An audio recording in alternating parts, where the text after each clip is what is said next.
Hey everyone, Dr. Tim and Hillary for another session of Dr. Tim's Aquatics podcast. How you doing this morning, Hillary? I'm doing great. It's been a crazy morning. I had to take my pig to the vet this morning. It's an experience. And how's the pig doing?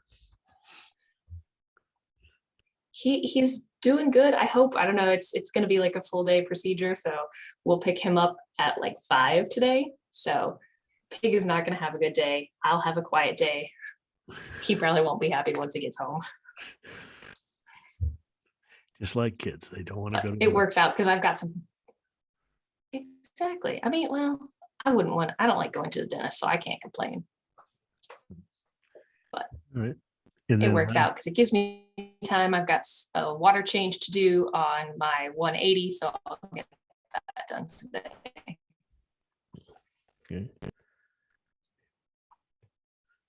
All right. And last week you were in San Diego teaching kids. Always. It was very exciting. I've taught classes on Zoom before, but this is my first time teaching in person. So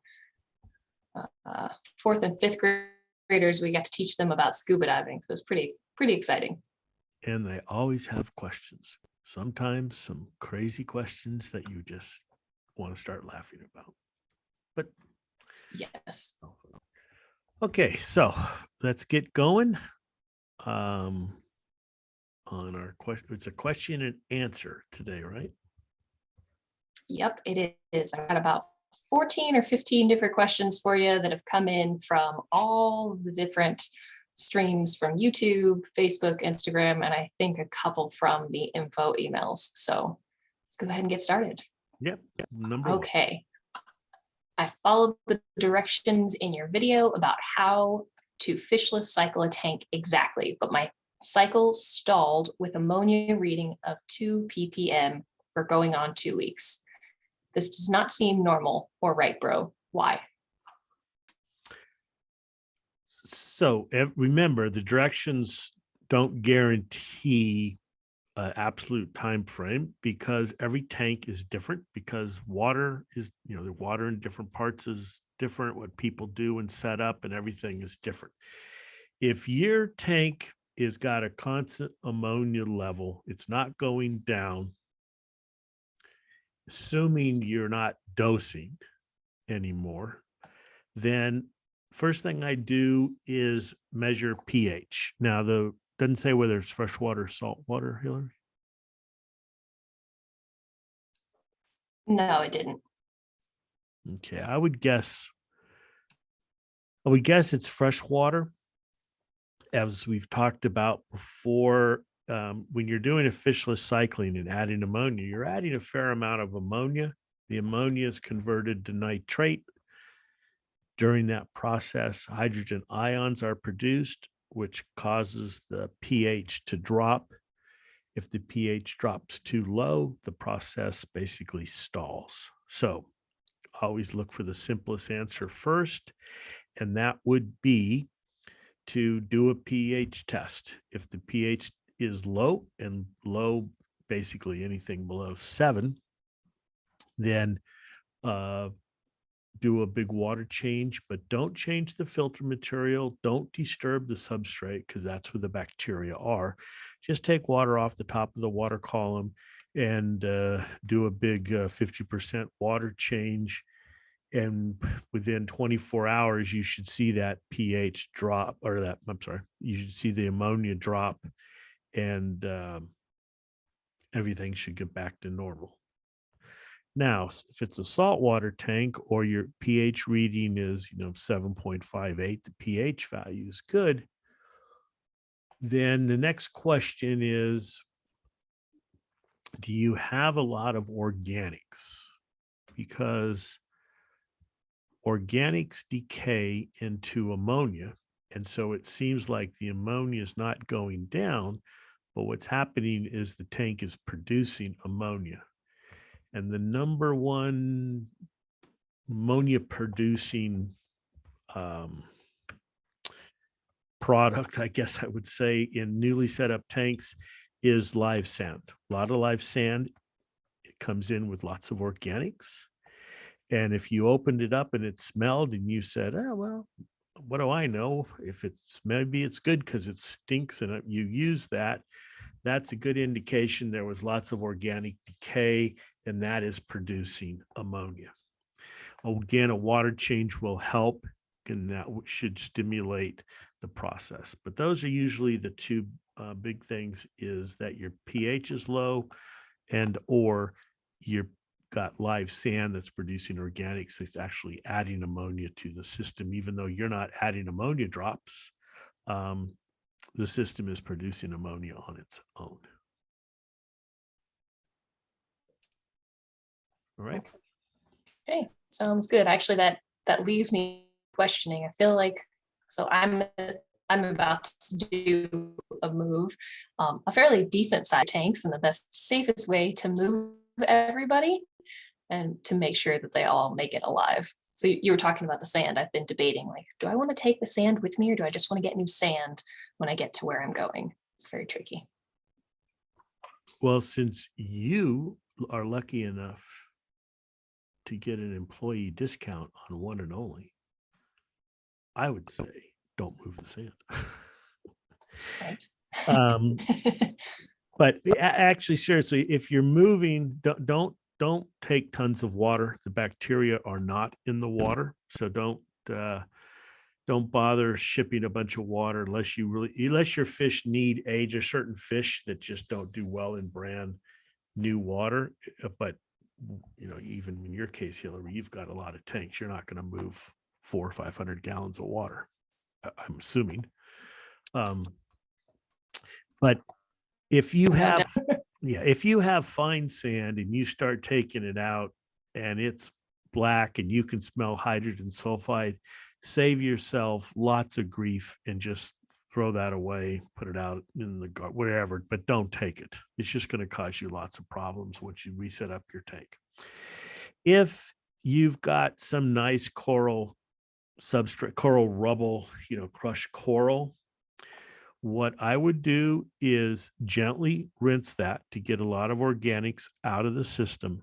And then you could take that with you. The nitrifying bacteria stick to the particle. So yes, you're going to lose some, but you want to clean out the organic material. You don't want the organics in a bag incubating as you drive wherever you're going for a day or two and breaking down. So rinse it well.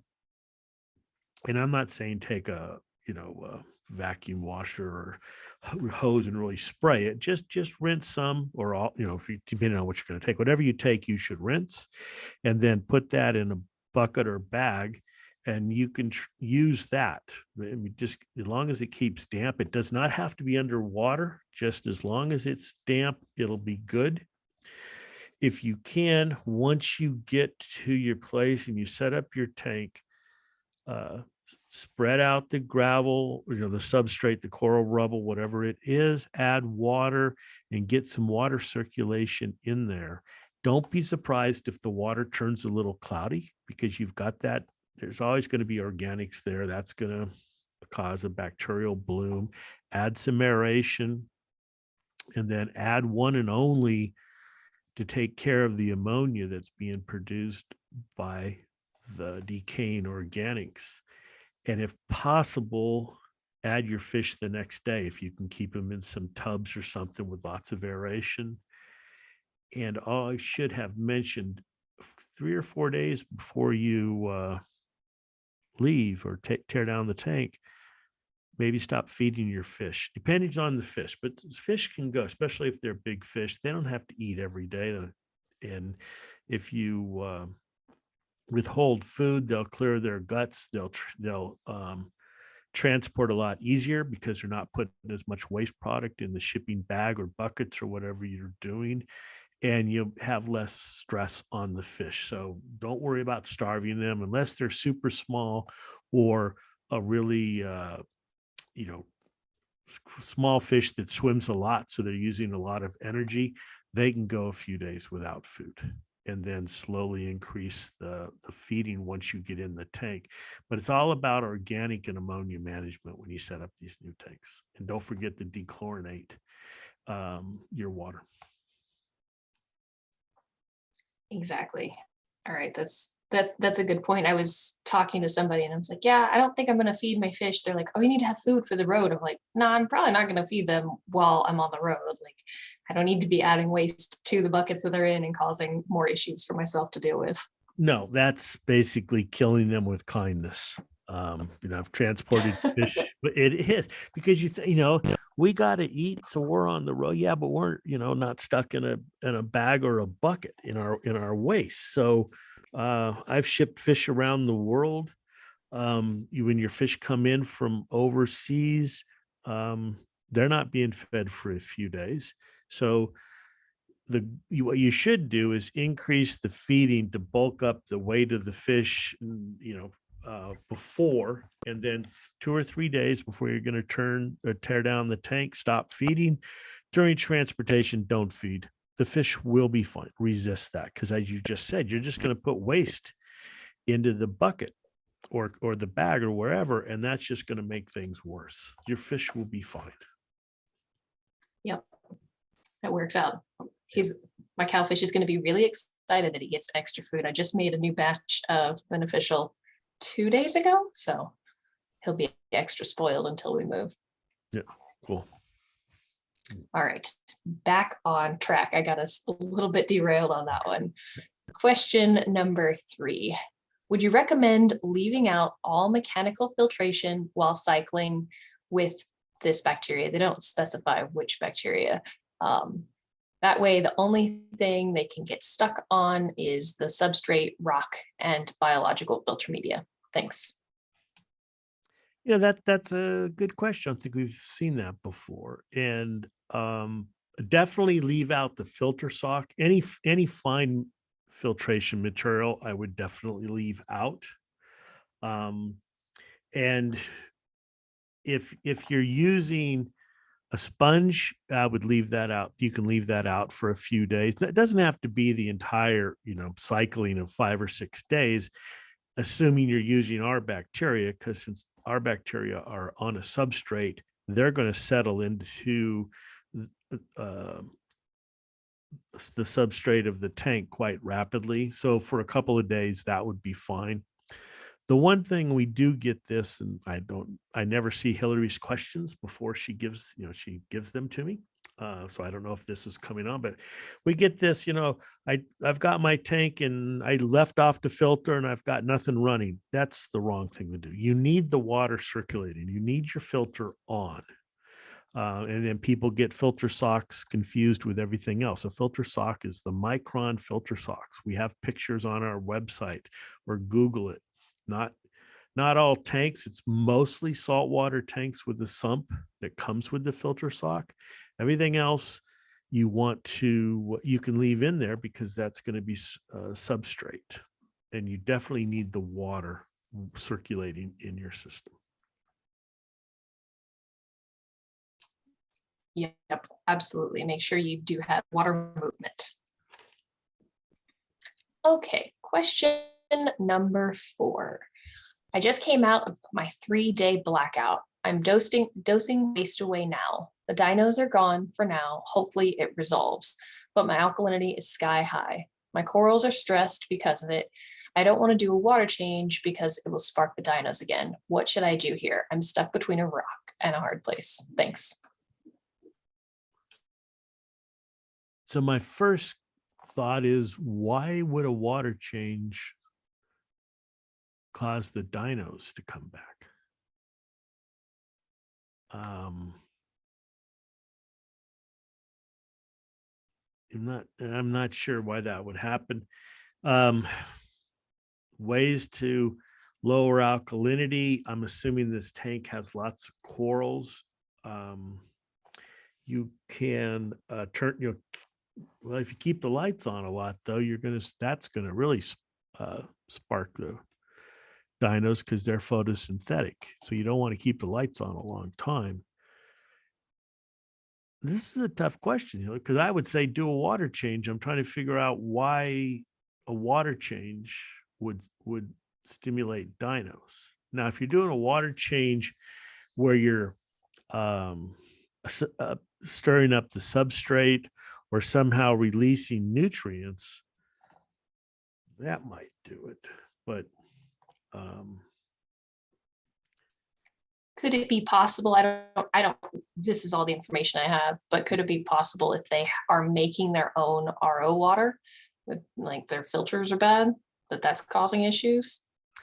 yeah, that's where I was headed. Was there, if your water, either you're not using our good water, and that's what's causing it, or there's something wrong with your RODI system, and your water is not as pure as you think, and there's an issue there. So I would check that out.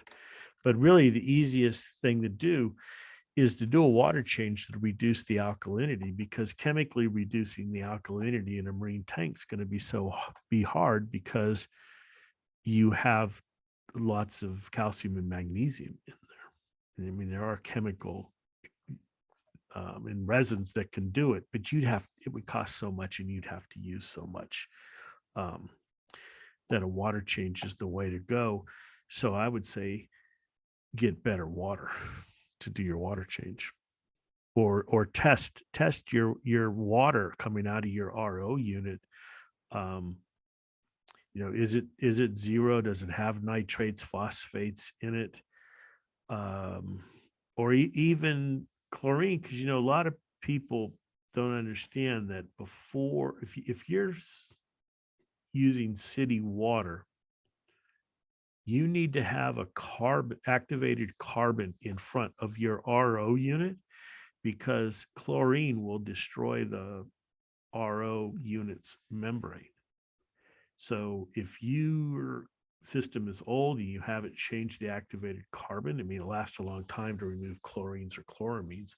But if you don't, or you don't have that, your RO unit may not be producing the quality water that you think. Yep. And to that point, a lot of times I realize that I need to change my filters in my unit because I start having issues with all sorts of water quality stuff. I'm like, what's going on? Oh, wait, I haven't changed my filters. I didn't set a reminder for that. So if that's what you're doing, maybe check that. Right. And I mean, the follow up might be, well, how often should I change my filters? But it all depends upon where you live, the input water into the system. So um, there's no set answer to that you should change them every 3 to 4 months. It depends on your input water, and it depends on how much water you're using. If you use a lot of water every week, your filters are going to not last as long as someone who doesn't obviously use as much water. Exactly. And one good, like you can use the TDS meter, but you can also, like, a lot of them are color changing. So keep an eye on it. You can visually perhaps see when it's time, or past time rather. Past time, yes. Okay, moving on to question number 5. I set up my yesterday and followed everything you said, but my ammonia reads between 0.5 and 1. Is this okay, or should I start over? So the problem with this question is we have very little information, so we've got to make assumptions, and it's never good to make assumptions. But the assumption is that this person has added the one and only, and that this person added our ammonium chloride as prescribed. And since his ammonia is between 0.5 and 1, you said? Yep. Yeah, after 1 day, there's nothing wrong at all. This is great, because if you dose following our directions, you're going to be around 2. So already in 1 day, your system's removed 50 to 75% of the ammonia you added. So congrats, it's already working. Wait another day for that ammonia to drop. Make sure you're measuring nitrite, and that's being processed, and then add a second dosing of ammonium chloride, and your cycle is on the way. Ooh, that was a relatively easy one. I like that. Well, with those assumptions, yes, but that's all we can do. Fair. So, Yep. And as always, if we answer your question, but there's something else that has come up, feel free to send us a message or give us more information. We are always happy to chat with you and give you more detailed, yeah. tailored answers. And when do that, when you're submitting a question, we don't want an encyclopedia, that's for sure. But we do need a couple of basic things: freshwater or marine, water temperature. What is your filter? Is it running? And then what test kit you're using, and how many times have you added ammonia? What have you, what is your ammonia and nitrite? People email us and my water quality is perfect. Well, you're asking us, and maybe we have a different opinion of what's perfect. So perfect is not a number. So we need, what's your pH, what's your ammonia, what's your nitrite, and maybe even your phosphate levels. We need a little information, not overboard, but bullet points. Some people write us very, very long stories. And there's the question is at the end. We could have got there a lot faster. So love answering questions, but it helps speed things up if you give us some basic information about the setup and the water quality and any other things that you've added to the tank. Yep, exactly. Okay. Moving on to question number 6. I've been using NP active pearls and waste away liquid for about a half a year, but now I'm interested in using waste away gel. Do I need to remove the NP active pearls while introducing the waste away? No, there's no reason to do that. You want to be careful about having so many things trying to do the same thing.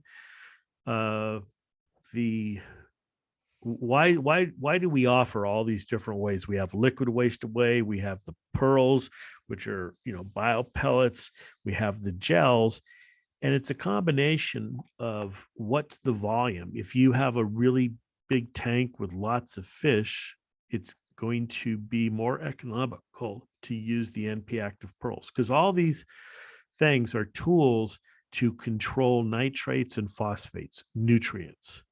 We don't want to get them down to zero. We want to control them so they're not way high and you're growing algae. We don't want to grow cynos or dinos or algae.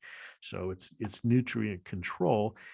And it depends upon your lifestyle in terms of how much time you have to maintain the tank, and also the size of the tank. If smaller tanks, you can use the gels. Really large tanks, the gels might not be economical. So we have the pearls, and the liquid is to clean up everything because that's got a high concentration of the waste away bacteria. So it goes to work really fast, which is why we put that, caution on there. Just don't dump this in, especially the first time. Use a small dose to prime the system. Small frequent doses are much better than just pouring a big dose in there, especially the first time, because you just don't know how your system's going to react. But in this case, the waste away gel will release bacteria into the system, while the pearls are always growing bacteria. So my question to this person would be, why do you want to go with the gels? Are the pearls not working? But we have no water quality data. Do you have excess nitrate? What's the reason for adding the gel? Now, the one thing you will find doing this, the bacteria on the pearls grow on the pearls. The bacteria in the gel will release into the water column, and they can keep things clean by dissolving organics that are trapped in your rock work or under your rocks. Well, and they also, we have lots of people report that the glass, the inside of the glass or of the tank stays much cleaner. So they can be used together. There's no doubt about that, and complementary to each other. Cool. Okay, we have another waste away question right now. I noticed the protein skimmer has been overflowing with clear water in the collection cup right after I introduced waste away. As I don't see cloudy water, how long should I remain turning off the protein skimmer? Thank you very much. So hold on. The person's added the waste away, but the water's clear water's overflowing in the skimmer. So I guess they turned the skimmer Yeah. off. It almost sounds like the skimmer isn't quite dialed in right. Right. I mean, the waste away works best with a skimmer, which some people take to mean, well, it can't work in fresh water. No, it can work in fresh water without a skimmer. But what you're doing with the waste away is the bacteria go into your tank, they break down organics, convert that into ammonia, which is taken care of by the nitrifying bacteria. But also what the waste away bacteria do is they consume nitrates and phosphates. And they do this by assimilation. You're growing more and more bacteria. And until you remove that bacteria from the system, you haven't really removed the phosphate and the nitrate. And there's a couple of ways. If you have a bunch of coral, well, the corals are filter feeders, so they're going to feed on the bacteria in the water, the waste away bacteria, which is, you get 2 for 1 there, control your nutrients, and your corals get to feed and will look much better. Or your skimmer also removes bacteria, so your skimmer can do that. If you don't have a skimmer, you don't have corals, you can use a filter sock, or what you may find if you don't have that is whatever mechanical filter you use may start clogging up a little faster, have a slime layer, and that's all the bacteria that are being grown because you have the excess nutrients. And so you can just take that blue fuzzy pad out or sponge and rinse it. You know, a lot of people get, oh, I can't rinse it under tap water, I'm going to kill all my nitrifiers. Your nitrifiers are all over the place. So don't worry about rinsing your sponge or your filter pad under some chlorinated water. Now, some people may just freak out with that, but we do it here all the time. I didn't say soak it or anything, but you just, the sink, you run it out, you run it under this faucet, and you just get rid of all that slime layer, all that buildup gunk and organic material, and put the sponge or the filter cartridge back in. It'll be fine. Exactly. Okay, question number 8. I ordered one and only fishless cycle to fishless cycle my tank from BRS. I noticed that it said it should cycle in a week. I'm on day 16 and nitrates are still high and climbing. I'm getting ready to do a partial water change. Is it possible that my bottle was dead? And then we've got a bunch of information. So pH is 86. No, temperature is 86. pH is lowest 7.5. Salinity is 1.025. And then it says, I found a chart on your website that shows where it consistently should be adding ammonium. But in the video, Dr. Tim never said to add unless both ammonium and nitrite are low. Should I still be adding ammonium or not? I remember this question. Okay, so the chart on the website shows you what not to do. It shows you what happens when you continually add ammonia, and the ammonia goes up and up, because when you get the ammonia too high, the system stalls.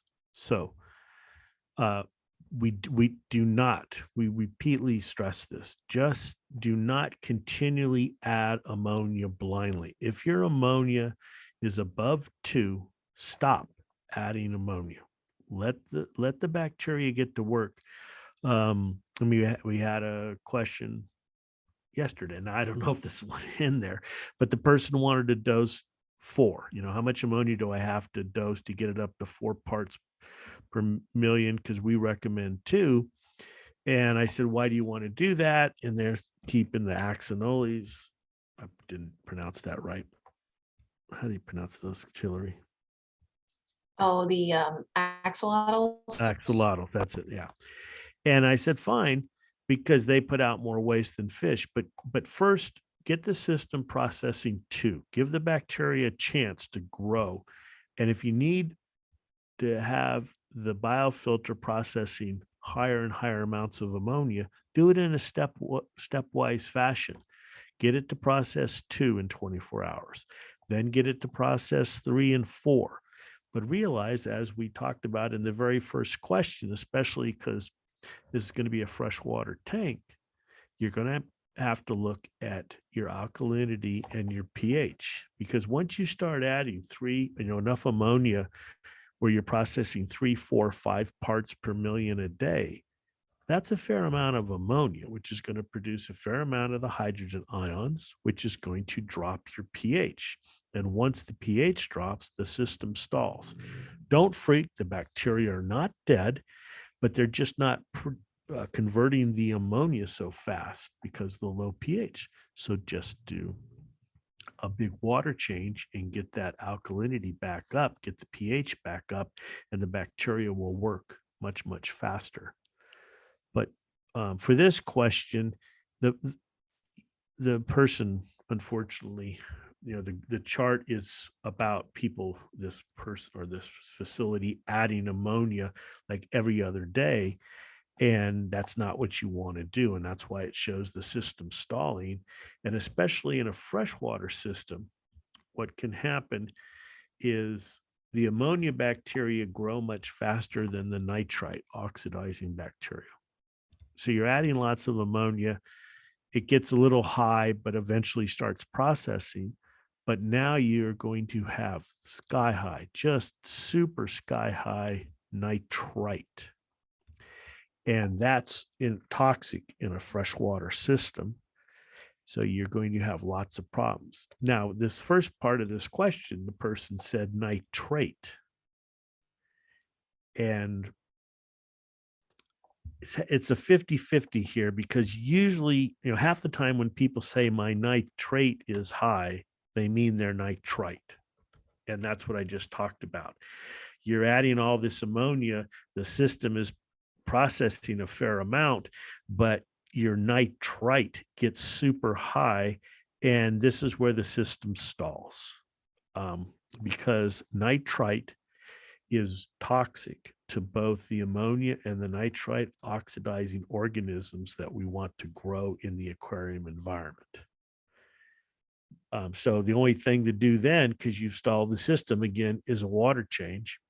If your nitrate is high, as this person wrote, well, that's the end of nitrification. So your system is working. Congratulations. Now what you need to do is a water change to reduce that nitrate.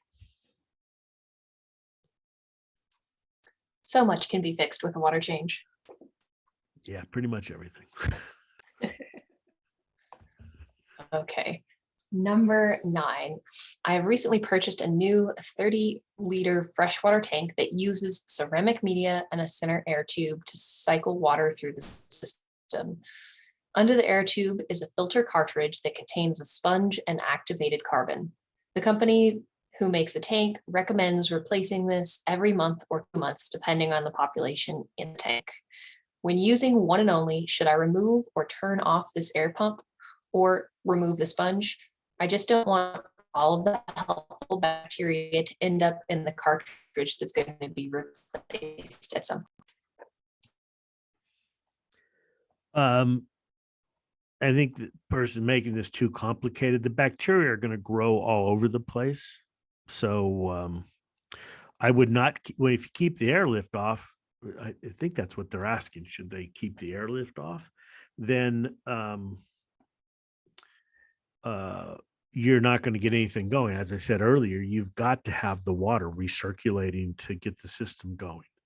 And I really wouldn't remove any of those things. I wouldn't worry about where the nitrifiers are. They're going to colonize areas that are stable. And you're making too much work for yourself. So keep everything in, keep the system, the airlift on, and what you can do is add the waste away liquid once in a while, or put a gel in there to reduce the organics to help reduce the clogging in the system. But I wouldn't worry about trying to guess where the nitrifiers are. They're everywhere. All right.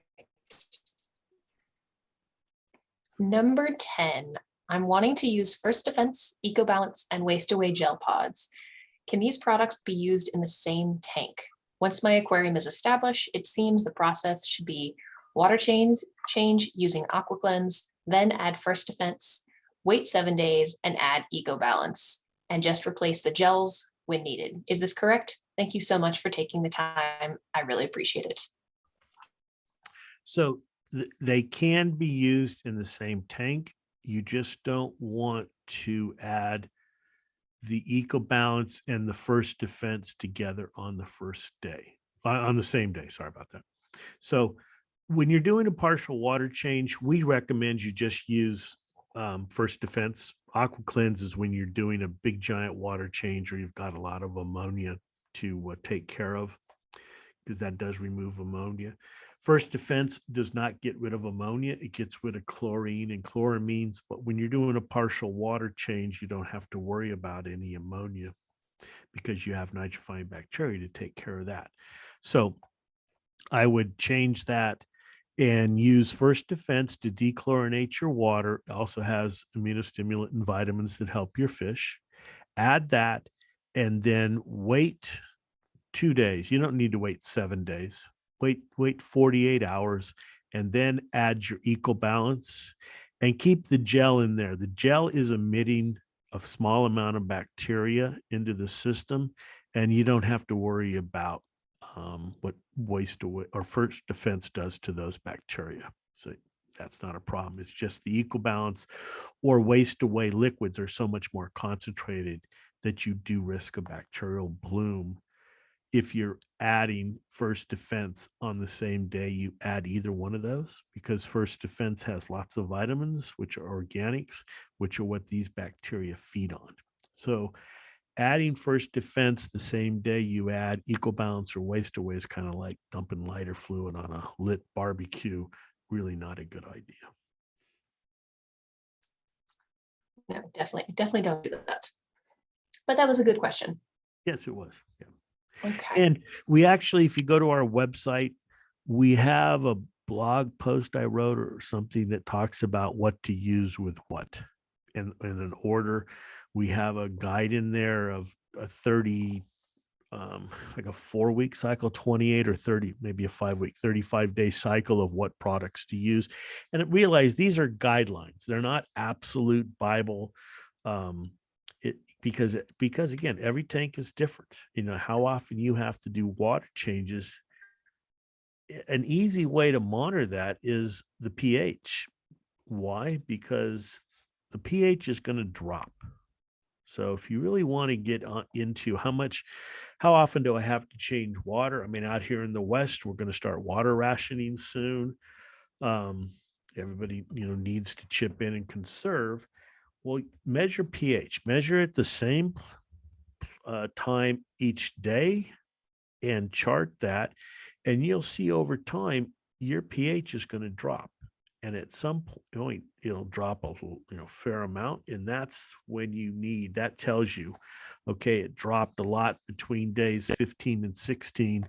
So days 12 to 14, that's when I need to really be doing a water change. And the more fish you have, the more feed you feed, the more often you're going to have to do water changes. Yep, exactly. Okay. Let's see. We're on number 11, I think. Yep. I've been battling diatoms in my 2.5-year-old system for about a week now. I know diatoms are food for bacteria. Would it be advisable to use Dr. Tim's one and only on an established system to help fight off diatoms? I used it once when I set up the system and once after beating dinoflagellates. Is my system already familiar with the So my system is already familiar with the product. Thanks in advance.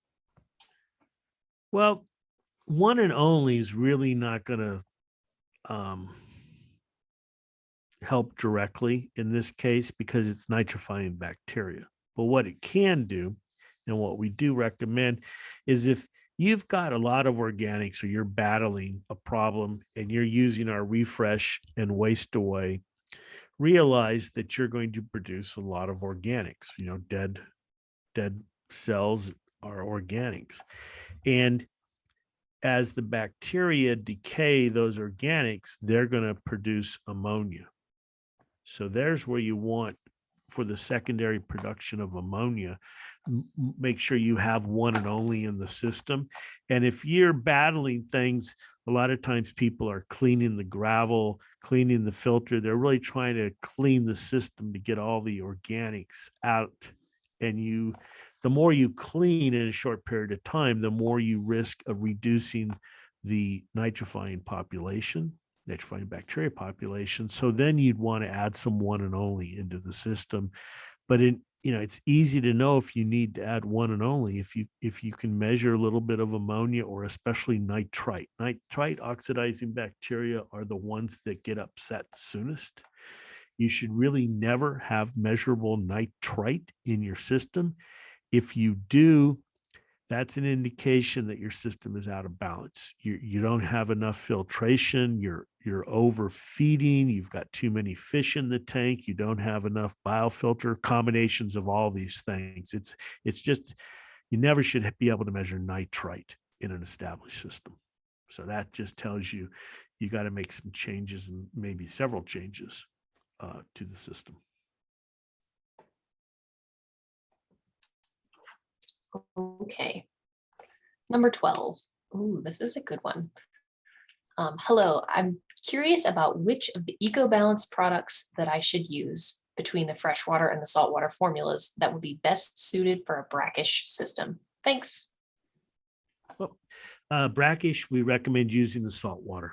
The saltwater bacteria in both the one and only, the waste away EcoBalance, have a wider salinity tolerance than the freshwater bacteria. The freshwater bacteria, whether it's nitrifiers or the heterotrophs in the waste away and things, do good until you get up to about 8 parts per thousand.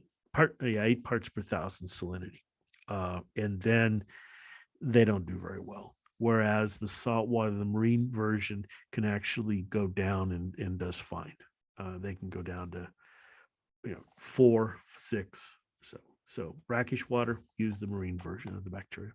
And this is a good time to say, I'm using the word marine because there is no difference between our saltwater version and our reef version. We get this, people panic. Oh, I got a reef tank and I just added your saltwater bacteria. Am I going to kill everything? No, saltwater, reef, it's all, marine water with salt in it. The bacteria are exactly the same in our formulas, and you're not going to harm anything by that.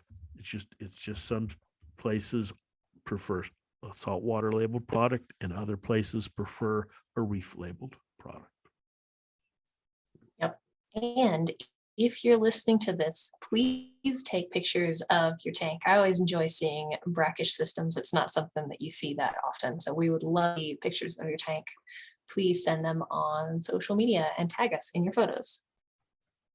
Ooh, okay. Next question, number 13, is an ASF question. Lights. I've seen photos that you guys have shared online. There was an article Reef Builders did. How much do these lights run, and are they anemone grade? I've never heard the term anemone grade. Have you? Admittedly, that is a new one for me as well. I'm assuming anemone grade means, or do they put out enough light to keep the symbiotic organisms alive in the anemone? And if that's what that means, then the answer is yes, but there's always a caveat, because it depends on how deep your tank is, because you're looking for that blue light which penetrates water the deepest. But luckily, or not luckily, we designed it on purpose. We have these new Pro 10 LED lights where they're 100% blue. So you've got a marine version that's got a combination of different types of LEDs. And then you've got another one that has 100% of the blue LEDs.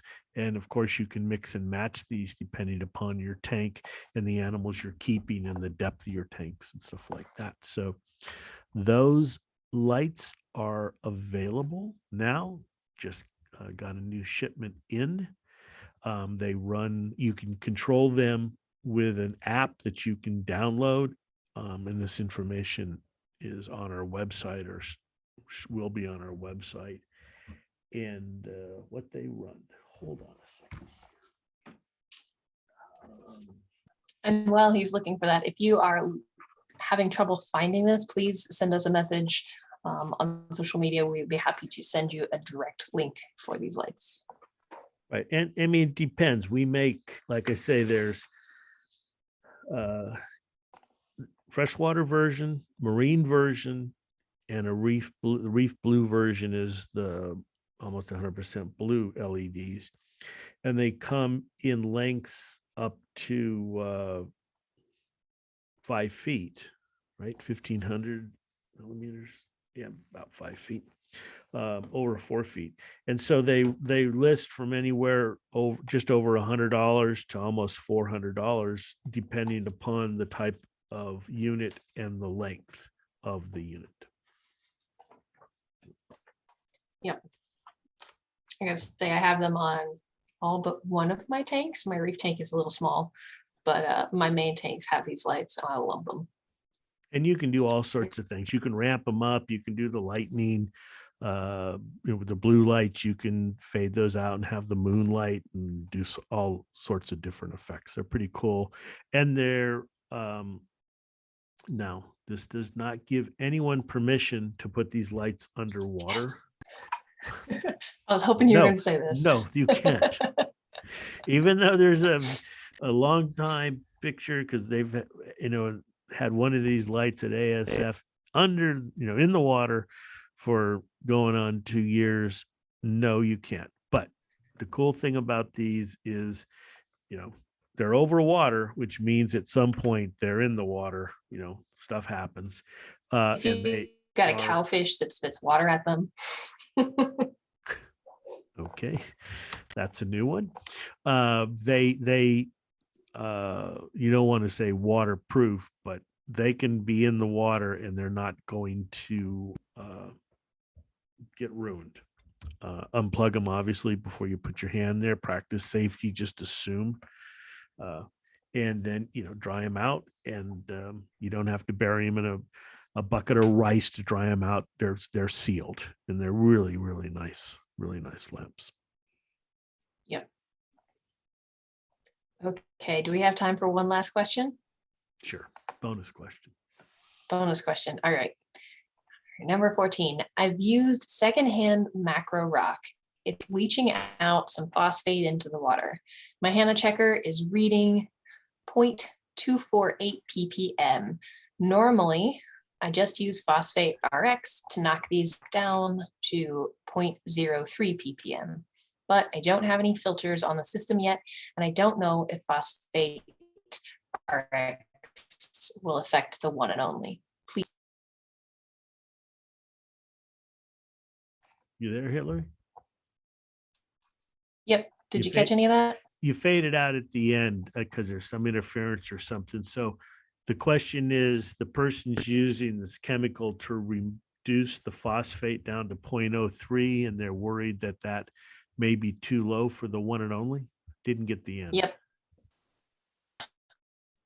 Well, I don't have any filters on the system yet, and I don't know if PhosphateRX will affect the one and only. Do you know? I don't know what PhosphateRX is. Is it a liquid? I believe so.